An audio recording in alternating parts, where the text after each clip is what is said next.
Hey, good afternoon, everyone. Marty Mazur here. It's Friday, the 14th of July, 2023, with your weekly economic update. Finished up on the scoring of the index. Wanted to share that with you, touch on a few of the inputs, and then talk for a few minutes about inflation and its prospects, both near term and long term. So getting just the weekly update out of the way, our index actually improved by about 2 points. Conditions, as we score them here, are still firmly in the territory that says we have elevated odds of recession occurring over the foreseeable future, let's say over the next few months, perhaps into next year, as we continue to push the onset of recession, if there's going to be one, out further on the calendar. As for the inputs, we have 47 now total, but I always select just a handful to share with you. Wanted to start with retail sales. We track, among other things, the Redbook's weekly report, and it now, as of its latest report, is now actually moved into negative territory. And you can see what the trend has been. So this is something that I've been pointing out week after week. And this does not look good, obviously, relative to how it tends to look going into recessions. Now, consumer confidence, on the other hand, the University of Michigan's preliminary report, we'll get the final report later this month, says that consumers are actually feeling pretty good about themselves right here in the U.S. In fact, I will read a bit from the survey here. Consumer sentiment rose for the second straight month, soaring 13% above June and reaching its most favorable reading since September of 2021. All components of the index improved considerably, led by a 19% surge in long-term business conditions, 16% increase in short-term conditions. Overall, sentiment climbed for all demographic groups except for the lower income consumers. Sharp rise in sentiment was largely attributable to a continued slowdown in inflation, along with what they see as stability in the labor markets. Now, to put the level in perspective, right? It's not, we're not at all-time highs. We're certainly not at all-time lows. We're kind of smack dab in the middle, if you will. But, the point is that, like moving out of this recession, like moving out of this one, although it was choppy, and like moving out of this one, this is very positive. This is a very positive look because, we're a consumption-driven economy. Now, I will also say that it's been my observation over many years that consumer sentiment is very correlated with the stock market. And that was very much the case here. We had a 20% dip here in 2011. You can see how quickly consumers rolled over. This is when the market began to roll over in here. This choppiness, I'm sure, had something to do with market conditions as well. So we have had a pretty nice move of late in the stock market. So that's probably a factor there as well. So look for some noise or some volatility as we continue to move forward through the present cycle. But yes, that's definitely good, and that improved in our scoring week over week. Now, when we look at small businesses, though, they employ 2/3 of those consumers. Optimism did tick up a bit, still at a very low 91. Hiring plans, on the other hand, actually came down from 19 to 15, and CapEx, expansion plans, stayed flat at 25. Now, reading from that survey, which also just came out this week, key findings: small business owners expecting better business conditions over the next 6 months, improved 10 points from May, but still a net negative 40%. 21 percentage points better than last June's reading of a net negative 61%. So yeah, certainly improvement. 42% of owners reported job openings that were hard to fill. That's down just 2 points from May and remaining historically very high. The net percent of owners who expect real sales to be higher improved 7 points to a net negative still of 14%. Here's from their chief economist. Halfway through the year, small business owners remain very pessimistic about future business conditions and their sales prospects. Inflation and labor shortages continue to be great challenges for small businesses. Owners are still raising selling prices at an inflationary level to try to pass on higher inventory, labor, and energy costs. And I'll get to these inflation statistics here in a minute.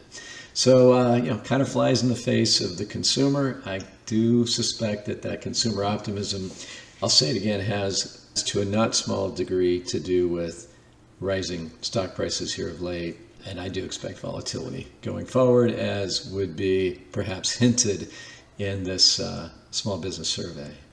Headline inflation dropped to, rounded up 3%, but 2.97%, up just 0.18% month over month. The core, right, which is what the Fed is supposed to be concerned with, actually it's the PCE data, but the market definitely moves on CPI, is still up a constraining 4.8%, a long ways from the 2% target, up 0.16% on a month over month basis, right? And then producer price index really falling to the floor, and very consistent with what we've seen in the manufacturing sector, and actually what we've been calling for as the economy slows, which is still, remains our base case going forward. So when you look at the headline, down 2.9, and then you look at the core, then you realize that energy had a lot to do with this number right here. We'll look at that here right after we look at copper. So copper has seen a really nice run of late. We got down to this level in here, and now we bounced off of that nice big ramp here this last week. Again, copper is sensitive to global dynamics. It's sensitive to particularly China and what is expected in terms of spending out of China on infrastructure primarily. And it also speaks to the dollar absolutely getting slammed, which I illustrated for you and talked about in the video earlier today. So don't need to go there again, but just acknowledging that the price of copper is looking pretty good right here. As you know, we are long-term very bullish on copper.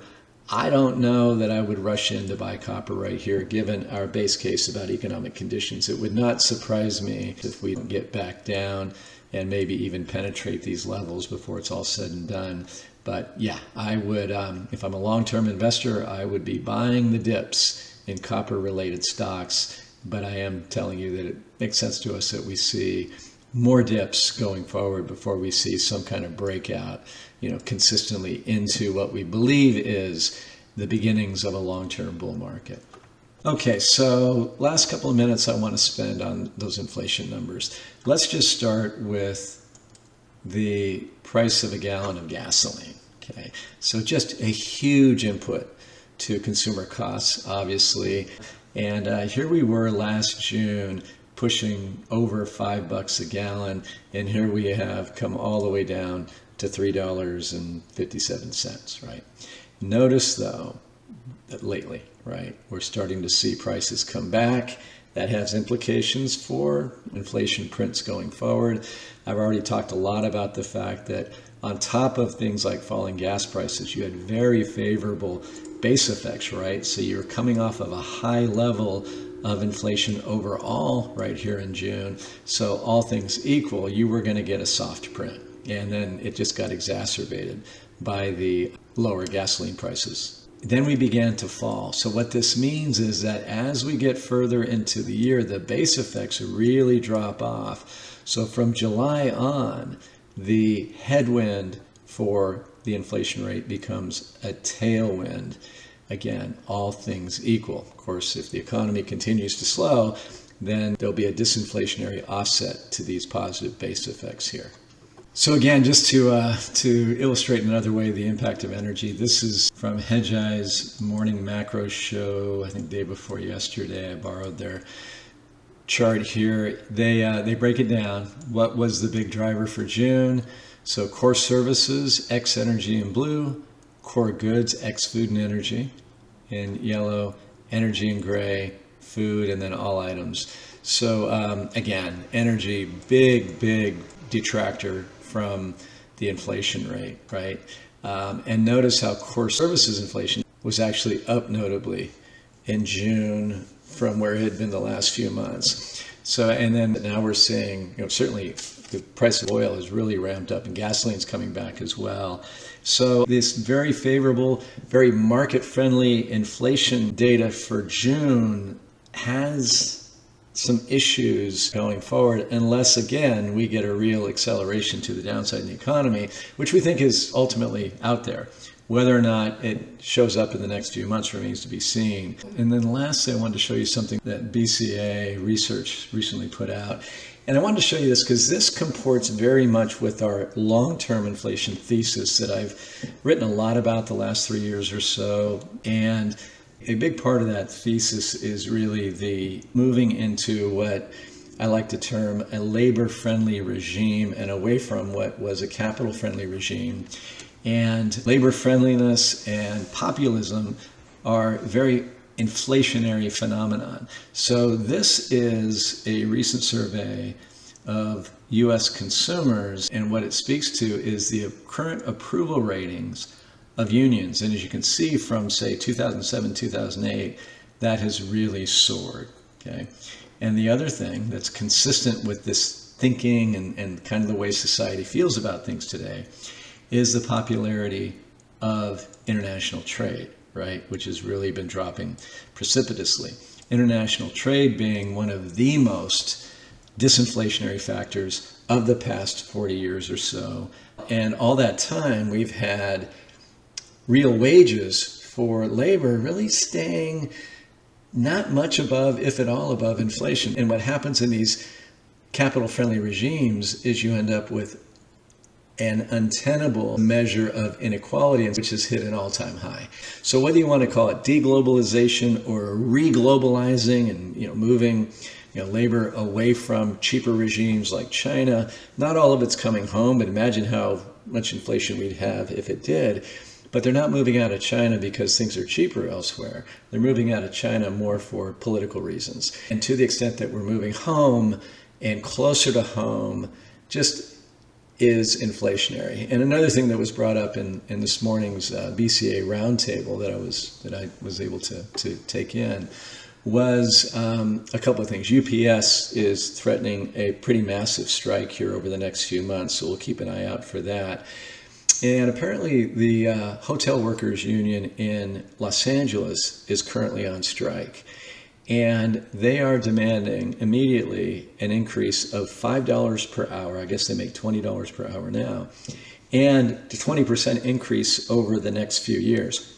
And if they get that or anything close to that, were that to translate to the industry, across the country, that is not small in terms of the costs, obviously, of services, in this case, hotels, and the precedent that it sets as well. I'm not saying at all that that's a bad thing, but this is very supportive of what we've been talking about for the last few years. And what this means, folks, and I said this over and over again, I think I said it in yesterday's written blog, the 2% target after the next recession, we do think there's one sooner than later, and we think inflation will continue to abate and it'll bottom in that, and everybody will say, see, folks who've been screaming inflation have been wrong. Well, I think those folks are going to turn out to be very, very right as we emerge into the next expansion. And I think we'll learn to live with something along the lines of, say, 3 to 5% inflation, but not that 2% inflation rate that everybody seems to be fixated on. It's just not realistic going forward. And I'll say this one last time. That regime that we see going forward, or this inflationary environment, is a very investable environment. We think it will be rich globally with macro opportunities to make money.